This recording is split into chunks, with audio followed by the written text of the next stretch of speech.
Hello everyone and welcome to Quick Solution. In this video I'm going to show you how you can add Spotify music to your Instagram story.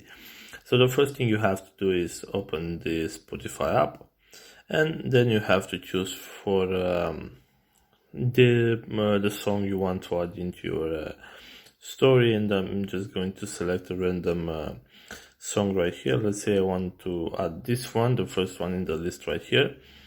So as you can see, right here at the end of the song, there is an icon with the three dots right here.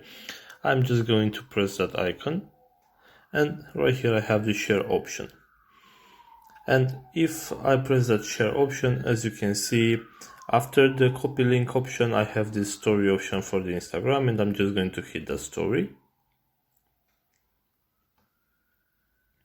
And as you can see right here, it just opened up our story, and right here, as you can see, the song from the Spotify is on our story. And of course, right here, if you want to add just some photos, maybe, or you want to add a video or anything else to your story, you can do that also. And after that, you just go for and post that story. So this is all for today, guys. If you have enjoyed this video, don't forget to like and subscribe to this channel for more videos like this.